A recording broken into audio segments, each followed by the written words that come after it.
আমরা কলিযুগের মানুষ। কেন সৌভাগ্য বাবা?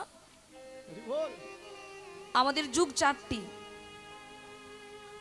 কি মা জানোনি? চারটি যুগ আমাদের। সেই চারটি যুগের নাম সত্য, ত্রেতা, দাপর, কলি। এই তো চারি যুগ বাবা।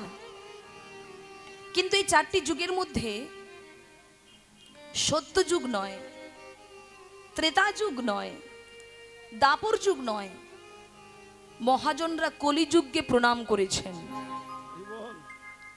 কিন্তু আমরা কলিযুগকে বড় দোষ দেই। কেউ যদি কোনো অন্যায় কাজ করে বাবা, কোনো ছেলে মেয়ে যদি ভুল কাজ করে, আমরা সঙ্গে সঙ্গে বলে দিই কলিকালের ছেলে তো। তাই কিনা বাবা? আমরা যুগকে দোষ দিই। দেখুন এই যে লাইট জ্বলছে, এই যে লাইটটি জ্বলছে, আচ্ছা এই লাইটটাকে তো অনেক রকম কাজে ব্যবহার করা যায়, যায় কিনা বাবা? এই লাইট জ্বেলে কেউ কোনো ভক্ত রামায়ণ মহাভারত পড়াশুনো করছে, এই লাইট জ্বেলে কোনো ভালো কাজ হচ্ছে। আবার এই লাইট জ্বেলে রাতের অন্ধকারে কেউ জাল দলিল রেকর্ড করছে। এই লাইট জ্বেলে কেউ খারাপ কাজ করছে। তাহলে বাবা এটা কি লাইটের দোষ, আলোর দোষ? তাহলে দোষ কার? আমার। আমি কোন কাজে ব্যবহার করছি? ধরুন মোবাইল, মোবাইল ভালো কাজ হয় মোবাইলে এসে আমাদের অনেকটা কাজ এগিয়েছে। কিন্তু এই মোবাইলকে যদি কেউ খারাপ কাজে ব্যবহার করে, তাহলে দোষটা কি মোবাইলের? না, দোষ আমার নিজের।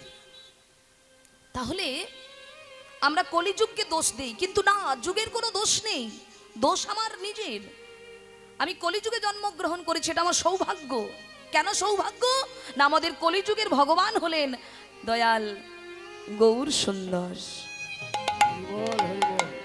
তার জন্য আমার গৌর সুন্দর হরিনামের নৌকা নিয়ে এলেন আমাদের মতো পাপী তাপিকে পারাপার করবে বলে। আর যদি কোনো ভাগ্যবান ভাগ্যবতী সেই হরিনামের নৌকায় একবার উঠতে পারে, চাপতে পারে, আমার গৌর সুন্দর তাকে পার করে দেয়। কিন্তু বাবা গৌর হরি তো সবাইকে পার করবেন বলে এসেছে। কিন্তু যদি কোনো যাত্রী অসময়ে খেয়া ঘাটে গিয়ে পৌঁছায়, যেমন মায়েরা আপনাদের দিকে যদি খেয়া ঘাট থাকে, খেয়া ঘাটের তো একটা সময় থাকে বাবা, যে সকাল ভোর 6টা থেকে রাত 10টা পর্যন্ত খেয়া ঘাটের টাইম। ওই সময়ে যে যাবে সেই পার হয়ে যাবে, সে চোর যাক আর সাধু যাক, ভালো মানুষ যাক আর খারাপ যাক, যেই যাবে ওই সময়ের মধ্যে মাঝি কিন্তু বিচার করবে না। করবে বাবা যে তুমি খারাপ মানুষ, তোমাকে নৌকায় তুলবো না? না, যেই ঘাটে যাবে ওই সময়ের মধ্যে মাঝি তাকে পার করে দেবে। কিন্তু বাবা ওই সময়ের বাইরে যদি আমি গিয়ে খেয়া ঘাটে পৌঁছই, সময় পেরিয়ে গিয়ে যদি আমি খেয়া ঘাটে পৌঁছই, আপনি যতই মাঝি মাঝি পার করো পার করো, যতই আমরা চিৎকার করি না কেন, মাঝি কিন্তু পার করবে না, মাঝি পার করবে না। তদনুরূপ হে জীব, তোমরাও সময় থাকতে ভজন পথে এসো, অসময় হয়ে গেলে আর হবে না। সময় থাকতে থাকতে তোমরা গুরু গোবিন্দ চরণ আশ্রয় করো। সময় যদি চলে যায় তাহলে আর মাঝি পার করবে না।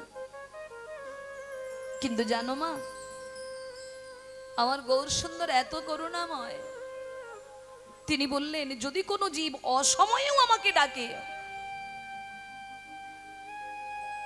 যদি কোনো জীব অসময়েও আমাকে ডাকে, আমি তাকে দুহাত ধরে পার করে দেব। নিতাই গৌর হরি হরি বল।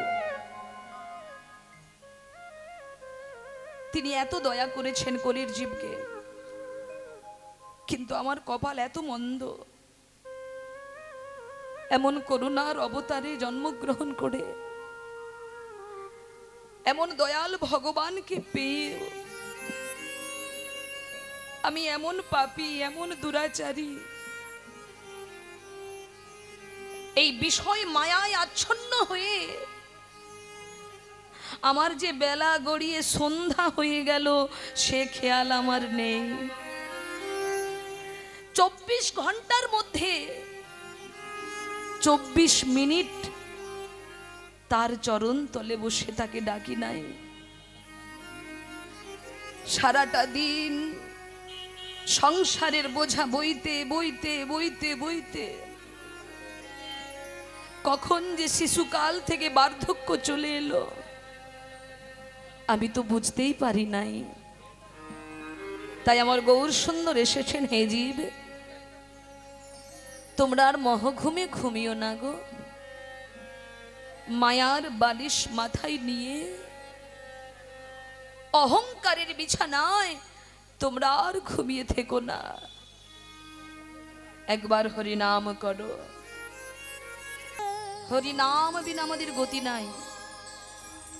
আসলে এই দিকটা যাতায়াত হচ্ছে তো, ভক্তদের কীর্তন শোনার দিকে রাস্তার দিকে লক্ষ্যটা বেশি, বুঝেছেন? আর এখানে কীর্তনিয়াদের বড় কষ্ট হয়। পাশের বাড়ির দিদিকে দেখার সুযোগ, পাশের বাড়ির দিদির সঙ্গে কথা বলার সুযোগ রোজ রোজ পাওয়া যাবে, কিন্তু সাধু সঙ্গ, ভক্ত সঙ্গ এটা কিন্তু প্রত্যেক দিন হবে না। আজকে আমার দাদা ভাই তার পরিবার বর্গ এত সুন্দর নামযজ্ঞের আয়োজন করেছেন, আর এত সুন্দর একটি আয়োজনে আমার মতো একজন অধম কীর্তনিয়াকে আপনাদের চরণে জায়গা করে দিয়েছে।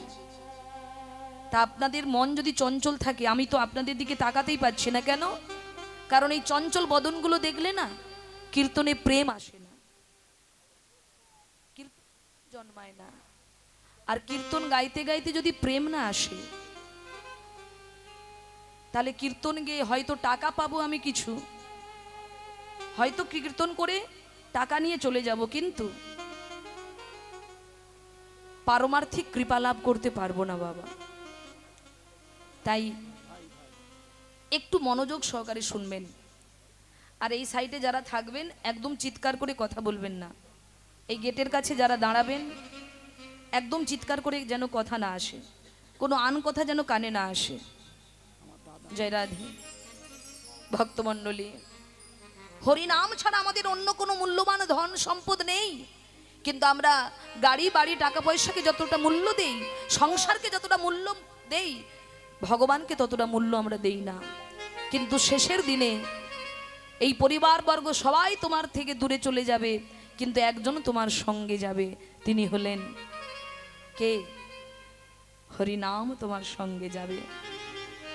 কিন্তু হরিনাম আমরা সহজে নিতে চাই না, কারণ মায়ার সংসারে আবদ্ধ হয়ে সংসারকে আমরা এতটা অমৃত মনে করি, সংসারকে আমরা এতটা প্রিয় মনে করি বাবা, সেখানে ভগবানের কথা আসে না।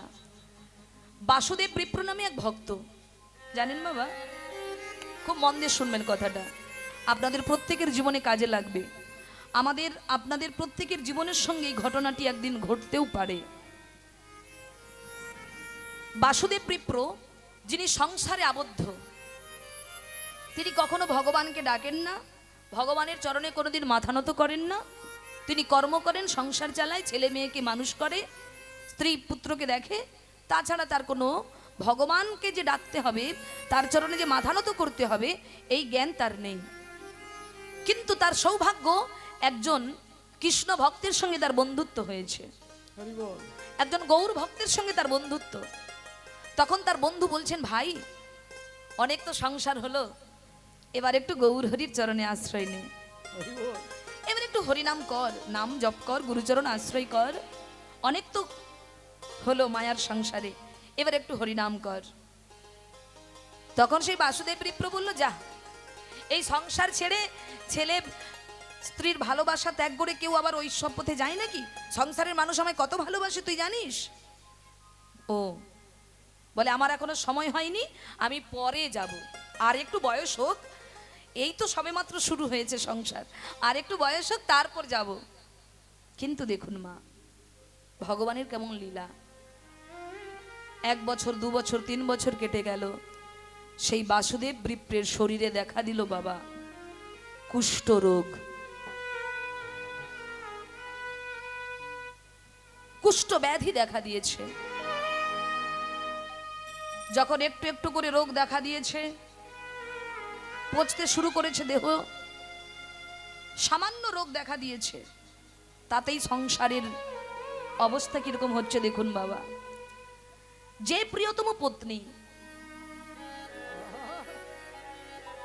বাসুদেব বিপ্রকে এত ভালোবাসতো, বাসুদেব বিপ্রের 2 জন ছেলে বড় হয়েছে, যেই না স্বামীর রোগ দেখা দিয়েছে, সঙ্গে সঙ্গে তার প্রিয়তম পত্নী বলে উঠলেন, বড় খোকা, এই ছোট খোকা শোন, তোর বাবার শরীরে যে রোগ দেখা দিয়েছে, তোর বাবার সঙ্গে আর একই ছাদের নিচে থাকা অসম্ভব, কারণ এই রোগের কোনো চিকিৎসা নেই, তাই তোর বাবাকে গোয়াল ঘরে রেখে আয়। কিন্তু মা, তুমি আমাদের মনের কথা বলেছো ঠিকই, আমরা বলতে পারছি না বাবা, তো তাই তুমি আমাদের মনের কথা বলে দিলে। কিন্তু মা, বাবাকে যে গোয়াল ঘরে রাখবো, বাবাকে তো স্পর্শ করতে হবে, ছুঁতে হবে, আর সেই ছোঁয়া লেগে যদি আমাদের রোগ হয়ে যায়, কিন্তু রেখে তো আসতে হবে, ঘরে তো রাখা যাবে না, কি করা যায়? ছেলেরা বলল, মা একটা উপায় আছে। কি? এই বলে ছেলে কি করেছে, বাঁশ ঝাড় থেকে বড় একটা বাঁশ কেটে এনেছে মা, আর বাঁশ কেটে এনে বাবাকে ঠেলা দিয়ে বলছে, বাবা বাঁশটা ধরো, বাঁশটা ধরো শক্ত করে। বাবা বাঁশটা ধরলো, উপায় নেই কিছু। যখন শরীরের ক্ষমতা হারিয়ে যাবে, যখন আপনার শরীরের ক্ষমতা ছিল, তখন আপনার কথা সবাই শুনেছিল, কিন্তু আজ তো আপনার সেই ক্ষমতা নেই, এখন সবার কথা আপনাকে শুনতে হবে। নাও বাঁশটা ধরো। কোথায় নিয়ে যাবি বাবা? আরে বাবা ধরো না, কোথায় নিয়ে যাবো অত জানার দরকার কি, ধরতে বললাম ধরো।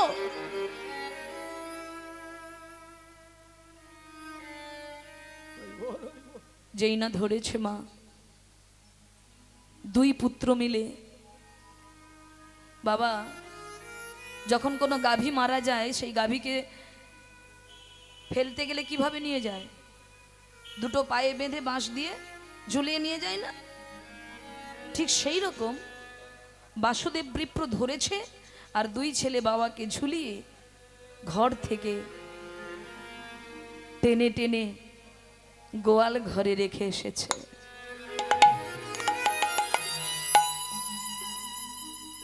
আর যেই না গোয়াল ঘরে রেখে দিল, বাসুদেব বিপ্রের নয়ন দুটি জলে ভরে গেল, আর মনে পড়ল সেই বন্ধুর কথা। বন্ধু যে আমাকে কত বুঝিয়েছিল, এই সংসারের সব অভিনয়, এই সংসারে যা দেখছো সব অভিনয়, এটা তোমার আসল পরিচয় নয়। কেউ বাবা সেজেছে, কেউ মা সেজেছে, কেউ পুত্র, কেউ কন্যা। অভিনয় মঞ্চে যেদিন অভিনয় শেষ হয়ে যাবে, সবাই তোমাকে ছুঁড়ে ফেলে দেবে, কিন্তু বন্ধু একজন আছে গো, আমাদের আপন একজন আছে। তিনি কে? তিনি হলেন অনাদিরাদি গোবিন্দ। তাই বাসুদেব বিপ্র ওই গোয়াল ঘরের মধ্যে বসে চিৎকার করে ডাকছে, গৌর হরি, ও গৌর হরি,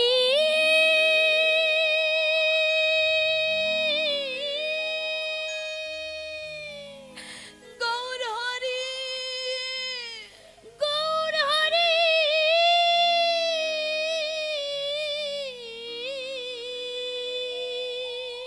আমায় করুণা করো, আমায় করুণায়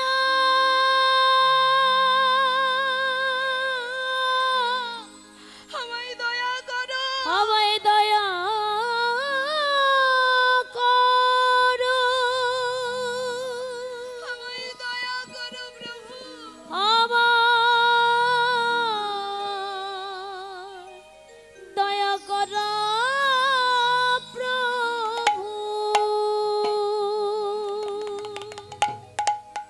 মায়েরা, সেই বাসুদেব বিপ্র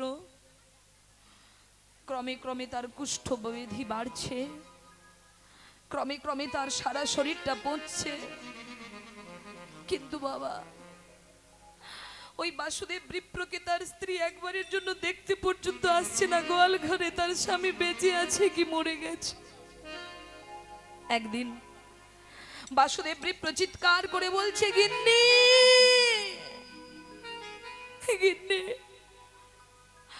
আমাকে যে বড় ক্ষুধা লেগেছে গিন্নি, তুমি কি শুনতে পাচ্ছ? আমায় দুটো খেতে দাও না,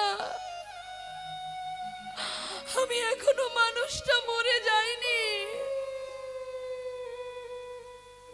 আমি এখনো বেঁচে আছি গিন্নি, এখনো বেঁচে আছি, আমায় দুটো খেতে দাও, আমি যে ক্ষুধার জ্বালা সহ্য করতে পারছি না।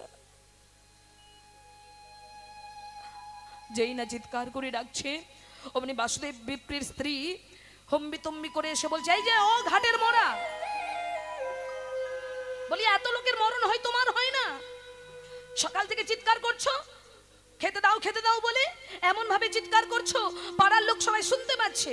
হ্যাঁ, বলি এত লোকের মরণ হয় তোমার হয় না? গিন্নি, কি কি বলছো তুমি? তুমি তুমি আমার মরণ চাইছো? তুমি আমার মরণ চাইছো?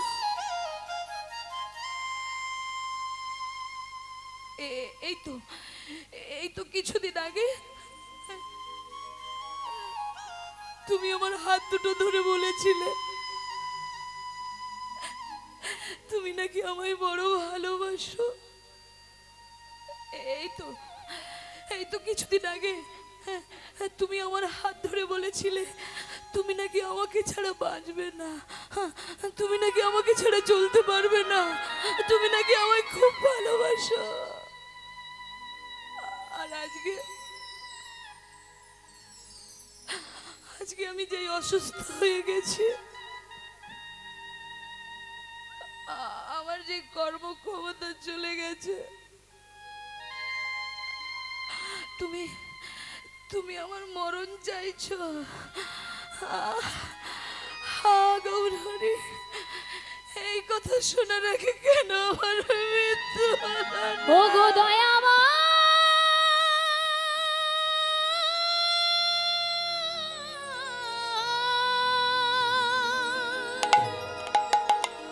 এই কথা শোনার আগে আমার কেন মৃত্যু হলো না?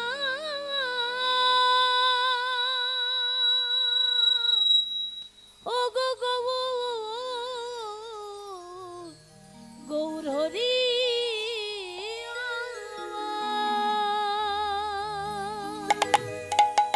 ভক্তমণ্ডলী, এই কাহিনী একদিন আপনার আমার সঙ্গেও ঘটতে পারে। আজকে কর্ম করছো, তোমার হাত পা চলছে, রোজগার করছো, অনেক টাকার মালিক তুমি,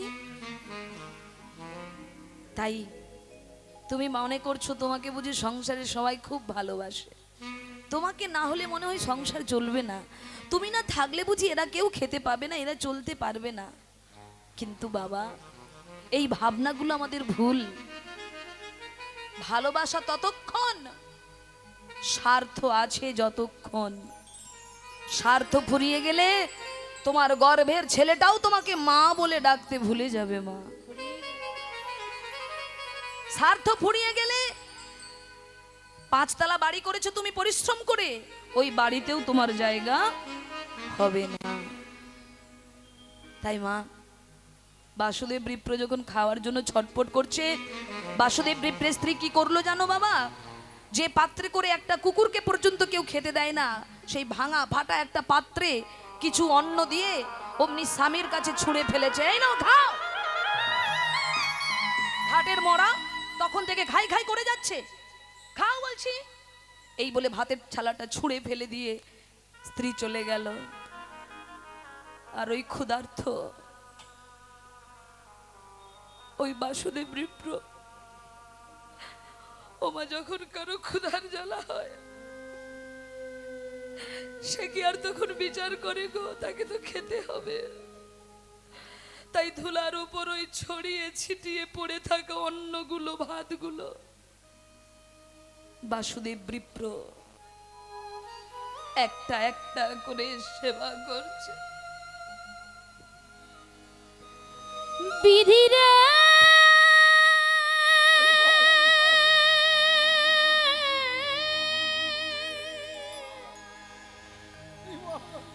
ও বিধি রে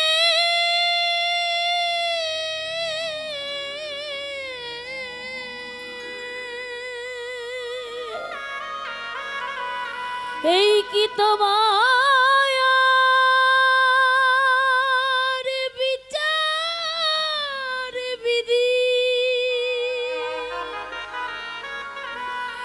এই কি তোমার বিচার বিধি রে।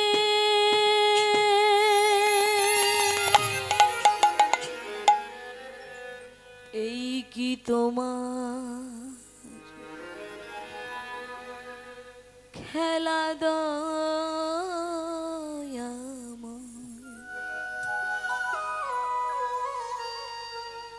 এই কি তোমার খেলা, এই কি তোমার খেলা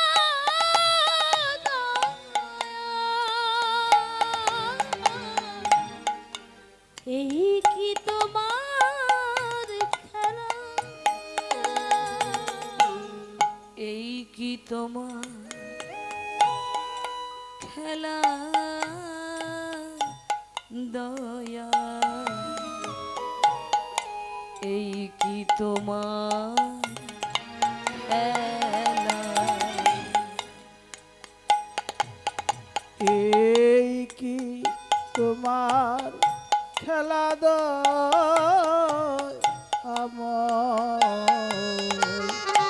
এই কি তোমার খেলা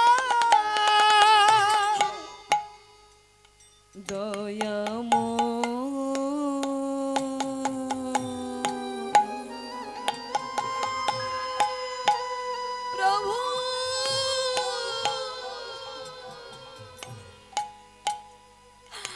আর যে আমি পারছি না,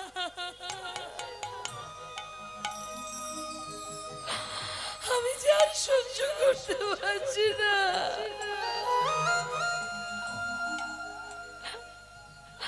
আমাকে তোমার চরণে নাও দয়াল, আমাকে তোমার চরণে টেনে নাও প্রভু।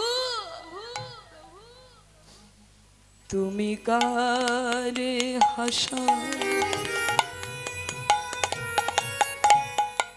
কারে কাঁদা, তুমি কারে হাসা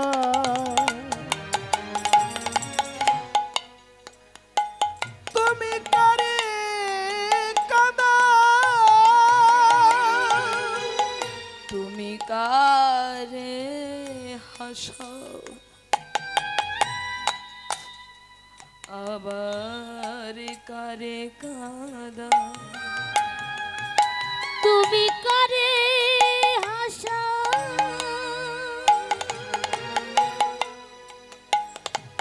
আবার করি কাদা, তোমার লীলা বোঝাদা, এই কি তোমার খেলা প্রভু এই কি তোমার খেলা দয়াল, এই কি তোমার দয়াময়,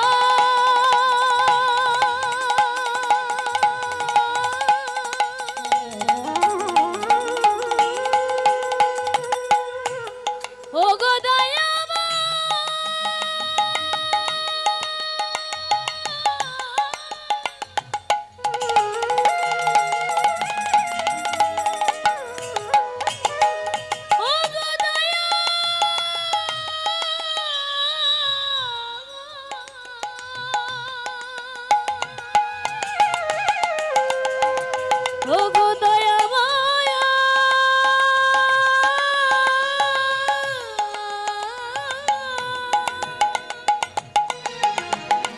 ওগো দয়া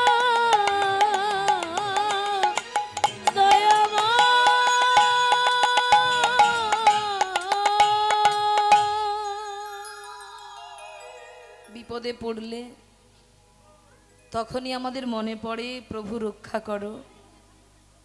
তাই মা,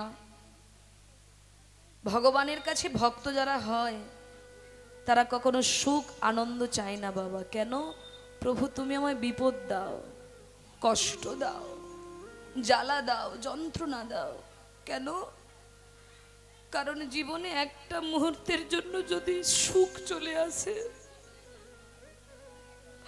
আমার ভয় করে প্রভু ওই সুখে থেকে যদি আমি তোমায় কোনোদিন ভুলে যাই। তাই আজকে যে বাসুদেব বিপ্র কোনোদিন ভগবানকে ডাকেনি বাবা, যে বাসুদেব বিপ্র কোনোদিন গৌর নাম উচ্চারণ করেনি, আজকে বিপদে পড়ে হা গৌর পার করো বলে গৌর নাম জপে চলেছে। হঠাৎ একদিন তার বন্ধু তাকে দেখতে এলেন, আর বন্ধুর মুখে খবর পেলেন অমুক দিন অমুক জায়গায় গৌর হরি আসবে, পাশের গ্রামে গৌর হরি আসবে। শুনতে পেলেন বাসুদেব বিপ্র। তাই যেদিন গৌর হরিকে দেখার জন্য হাজার হাজার মানুষ ভিড় করেছে, হাজার হাজার মানুষ পাগলের মতো ছুটে চলেছে, এমন সময় বাসুদেব বিপ্র যিনি হাঁটতে পারে না, সেই কুষ্ঠ সারা শরীর যার পচে গেছে, পুজ রক্ত গলিত হচ্ছে, সেই বাসুদেব বিপ্র রাস্তায় যাচ্ছে কেমন করে? হামাগুড়ি দিতে দিতে। আর বাসুদেব বিপ্রকে দেখে সবাই নাক বন্ধ করছে, কেউ পাশ দিয়ে দূর দিয়ে চলে হেঁটে যাচ্ছে, কাছে আসছে না। আর সেই বাসুদেব বিপ্র দেখতে পেলেন এক জায়গায় বহু ভক্তের ভিড়। কিন্তু মা, বাসুদেব বিপ্র তো ওই ভিড়ের মধ্যে ঢুকতে পারছে না, কারণ তিনি তো অসুস্থ। তাকে দেখে সবাই নাক ঢাকা দিচ্ছে, দূরে সরে যাচ্ছে। কিন্তু বাবা, অগণিত ভক্তের মাঝখানে আমার গৌর হরি কীর্তন করছে, আর বাসুদেব বিপ্র অনেকটা দূরে চোখের জলে হা গৌর, হা গৌর বলে ডাকছে। আর যখন গৌর গৌর বলে ডাকছে, অন্তর্যামী গৌর হরি ভক্তের অন্তরে ডাক শুনতে পেয়ে ওই ভক্তের ভিড় কাটিয়ে সবাইকে সরিয়ে গৌর হরি ভক্তকে কৃপা করবে বলে ছুটে আসছে। আর যখনই গৌর হরি বাসুদেব বিপ্রকে দেখতে পেলেন, গৌর হরি দর্শন করছে ওই পচে যাওয়া ব্যক্তি, যার সারা গায়ে দুর্গন্ধ বেরোচ্ছে, পচে গেছে, তার বদন দিয়ে উচ্চারণ হচ্ছে গৌর, গৌর হরি, গৌর হরি, গৌর হরি, আমায় তুমি দয়া করো, আমি অস্পৃশ্য, আমি তোমার কাছে যেতে পারছি না, তুমি একবার আমায় দেখা দাও। আর গৌর হরি থাকতে না পেরে দুটি বাহু প্রসার করে বলে উঠলেন, বাসুদেব, বাসুদেব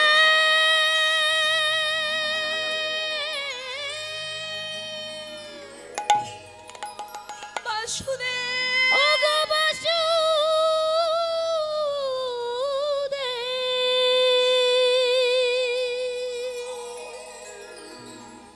বাসুদেব,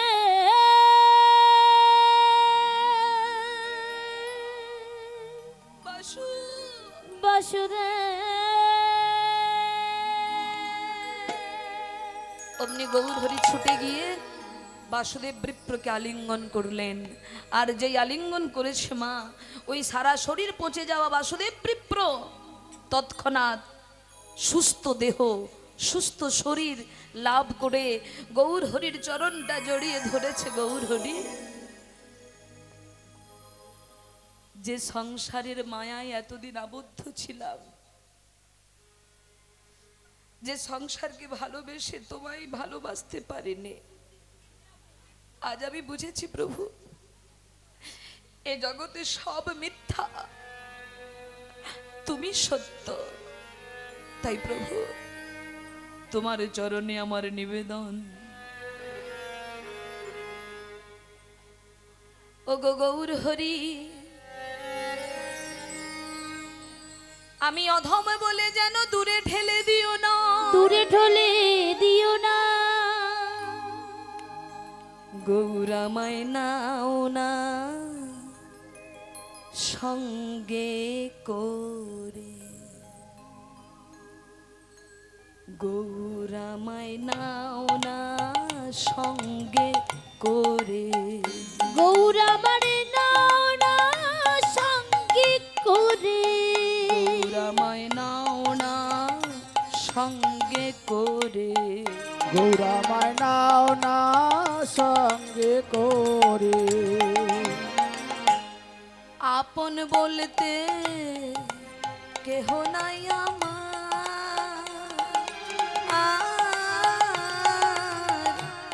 বিশ্ব চরাচরে গৌরামায় নাও না সঙ্গে করে, গৌর আমার নাও না সঙ্গে করে, গৌরামায় নাও না সঙ্গে করে, আপন বলতে কেহ নাই আমার,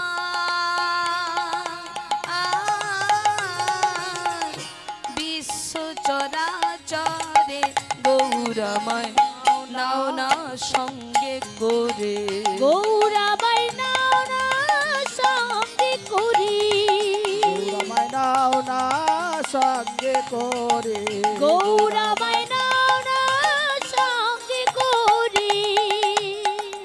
ভক্তমণ্ডলী ও ঘুমমা, সব ঘুমিয়ে যাও তোমরা। হ্যাঁ, সারাদিন সংসারের চাপে ঘুমটুম হয়নি, এখানে খুব নিশ্চিন্তে বসে ঘুমাও। হ্যাঁ, আমি কর্তৃপক্ষে দাদাকে বলো বালিশের ব্যবস্থা করে দেবে নাকি। ওই এক জায়গায় ঘুম ঢুকেছে তো, ছোঁয়াচি রোগ ঘুম। ঘুম হচ্ছে করোনার থেকেও মারাত্মক রোগ। করোনা যেমন ছোঁয়াচি, এই ঘুম আর সেই রকম ছোঁয়াচি। তখন দেখছিলাম একজনের ঘরে ঢুকেছে, এখন দেখছি ওখানে 4-5 জনের ঘরে ঢুকে গেছে। আর এরকম ঘুমিয়ে ঘুমিয়ে কীর্তন শুনলে কীর্তন ভালো লাগবে? তাই মায়েরা, আমার গৌর সুন্দরের এত দয়া, যে চরণ আশ্রয় করলে সকল জ্বালা দূরে যায়, আমরা সেই চরণ ভুলে বসে আছি। তাজ আমার গৌর সুন্দর কি করছে, আমাদের মতো পাপী তাপকে। তোমাদের কি হলো? বন্ধ হয়ে যাচ্ছে কেন? বন্ধ হয়ে গেছিল এক্ষুনি।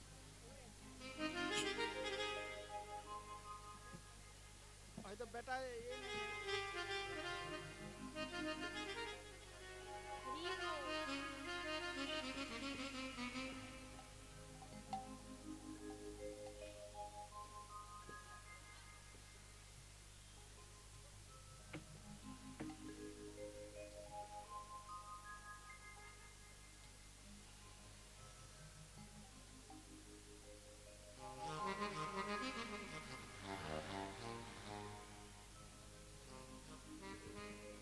জয় রাধে, হরে কৃষ্ণ, নিতাই গৌর হরি হরি বল। তাজ আমার গৌর সুন্দর তিনি কি করলেন, আমরা ভুলে আছি তো, মায়ায় ঘুমিয়ে আছি, মায়াময় আচ্ছন্ন হয়ে আছি, তাকে যে ভজতে হবে, ডাকতে হবে, এটা আমাদের খেয়াল নেই। তাই আমার নিতাই গৌর দুই ভাই কি করলেন, আজ সুরধনী গঙ্গার তীর দিয়ে হরিনাম করতে করতে যাচ্ছেন। সবাইকে ডেকে ডেকে বলছেন, হে জীব তোমরা একবার হরিনাম করো।